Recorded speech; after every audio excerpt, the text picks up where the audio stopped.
En France, il existe deux espèces d'huîtres, l'huître creuse et l'huître plate. Il faut savoir que l'huître creuse est une espèce introduite, l'huître plate est une espèce native. L'huître plate, c'est une espèce qui était très présente il y a longtemps. L'espèce était présente sur toute l'Europe. Elle a une vraie histoire. Il y a un lien entre l'homme et l'huître plate. Elle a été exploitée à l'époque des Romains, elle a été exploitée au Moyen-Âge, elle était très présente à la cour des rois. Il y a toute une histoire. Elle a été cultivée pendant plus d'un siècle, au 19e siècle, au 20e siècle. Elle a été surpêchée pendant des siècles avant. Et progressivement, elle a décliné, très fortement décliné.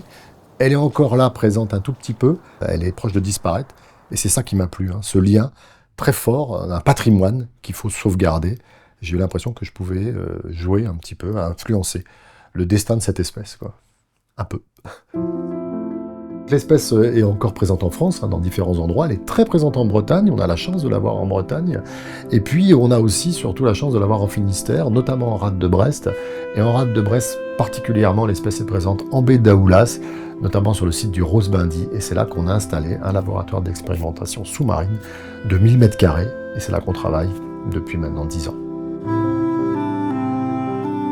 Alors en tant que biologiste marin, je dois bien avouer que ce qui me plaît le plus dans ce travail, c'est de pouvoir plonger, d'être en contact direct avec la nature, avec les habitats marins, voir comment ça fonctionne en milieu naturel, et puis voir comment l'homme peut interagir avec ce milieu pour sauver une espèce, pour la conserver. Et on a l'impression que notre métier de chercheur peut servir aussi à avoir des applications très très concrètes. Et là, pour le coup, faire revenir une espèce, c'est extrêmement concret. Ce site d'expérimentation, il est vraiment important pour nous, à plus d'un titre en fait. On a développé plein de techniques au fur et à mesure, on a appris plein de choses sur ce site d'expérimentation. C'est devenu aussi un point focal pour des projets européens. On reçoit du matériel de collègues européens et on teste ces différents matériaux sur ce site. Donc c'est vraiment un site d'expérimentation, c'est un laboratoire sous-marin qui nous est utile comme un laboratoire en conditions contrôlées. C'est notre site en rade de Brest. En rade de Brest, on a la chance d'avoir une zone Natura 2000. Dans cette zone Natura 2000, on a un habitat remarquable, les bancs de merle. On a aussi des bancs de crépidules. Tout le pourtour de ce secteur est ceinturé par une ceinture d'algues, dans lequel il y a quelques herbiers zostères. Et puis, sur ce linéaire côtier, on a aussi la présence d'huîtres creuses, qui aussi se sont développées depuis une petite trentaine d'années. Dans cet écosystème, on a la chance d'avoir les dernières populations d'huîtres plates qui sont encore présentes. Donc ce sont des petits sanctuaires. C'est très différent du passé. En 1850, on estime que les huîtrières occupaient une grande place au sein de l'écosystème. Globalement, plus de 50% des fonds de la rade étaient colonisés par l'huître plate il y a plus de maintenant 2 siècles.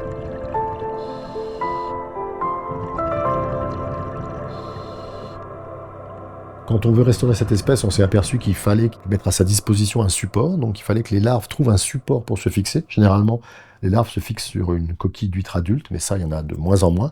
Donc on remplace cette coquille par différents types de matériaux.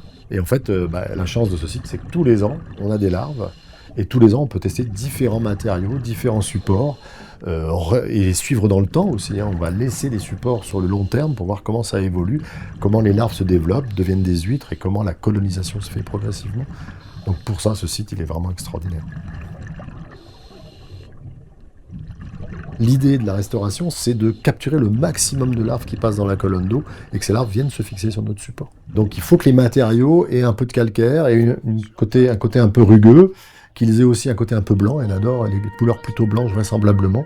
Donc effectivement, on va travailler un peu sur ces préférendums de la larve. La larve n'est pas du tout, ne se fixe pas au hasard, il faut lui donner un support vraiment adapté, quoi.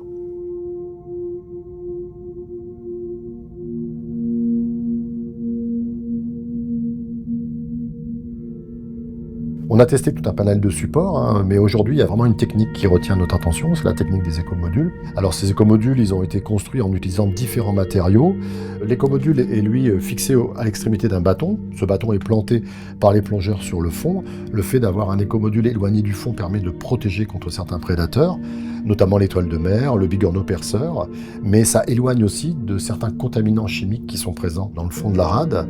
Le matériau de l'écomodule, lui, il a la caractéristique d'attirer les larves. La poudre de coquille d'huître creuse est vraiment un ingrédient qui nous semble vraiment utile. La forme de l'écomodule est une forme plutôt arrondie, qui va favoriser l'agrégation et la croissance des huîtres plates, et qui va aussi permettre une protection contre les dorades royales, qui peuvent aussi être un prédateur pour l'huître plate. Toute une biodiversité va se développer sur ce récif, des éponges, des ascidies, d'autres gastéropodes. Il y a toute une faune et toute une flore qui s'installe sur ce petit écomodule. Au bout de 3-4 ans, le piquet va se putréfier et donc l'écomodule va tomber sur le fond. On estime qu'un écomodule bien ensemencé va permettre d'approcher une densité de 20 huîtres au mètre carré, donc de ressembler un petit peu à la densité qui était historique pour les huîtrières. C'est un peu notre cible en restauration. Globalement, la technique des écomodules, elle est plutôt satisfaisante. Ça attire les larves, ça permet un développement des huîtres. Donc on pense que c'est la technique qui présente le meilleur compromis en termes de technique de restauration et d'impact sur le fond, quoi. On s'est livré à un exercice il y a 5 ans maintenant, avec mes collègues du parc naturel régional d'Armorique, mes collègues qui animent le site Natura 2000, où toutes les parties prenantes qui agissent en rade se sont mis autour de la table. On était dans un bateau au milieu de la rade de Brest, mais on devait réfléchir aux différents avenirs possibles de la rade de Brest et établir différents scénarios.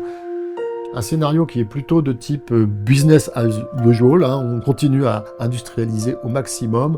La rade de Brest devient un gros port commercial avec de l'éolien offshore, avec énormément d'aquaculture, très peu de liens avec la nature. Ça, c'est le côté un peu industriel de la rade, c'est le scénario high-tech. Un deuxième scénario qui, lui, est tout à l'extrême, c'est les lobbies de la conservation de la nature qui ont pris le pouvoir. On est dans un monde où uniquement la nature, sa restauration, sa conservation compte. L'homme est passé au second plan. Et là, on a fait de la rade un sanctuaire où on ne peut plus rien faire, si ce n'est que voir cette nature qui, pour le coup, est en pleine santé. Le troisième scénario, c'est un scénario entre les deux, quelque chose de plus durable, où on va globalement positionner l'homme et la nature en symbiose, avec une concertation avec les différents acteurs. Il faut que les scientifiques, les professionnels de la mer, les gestionnaires, tout ça soit sur le même bateau, qu'on soit tous d'accord pour une gouvernance maîtrisée de la rade, une rade où la nature est conservée, où elle est restaurée, mais où on peut aussi l'exploiter avec des métiers plus doux au niveau de leur exploitation. Donc c'est vraiment le scénario qu'on pousse quand on parle de restauration. Quand on parle de conservation de la nature, on imagine aussi qu'il y a une exploitation derrière, que l'homme doit bénéficier de ce que la nature peut produire. Et c'est ce lien-là, cette voie-là qu'on essaye de tracer. Lutter contre l'érosion de la biodiversité, tout en positionnant l'homme quand même au centre de l'action, mais un homme raisonnable.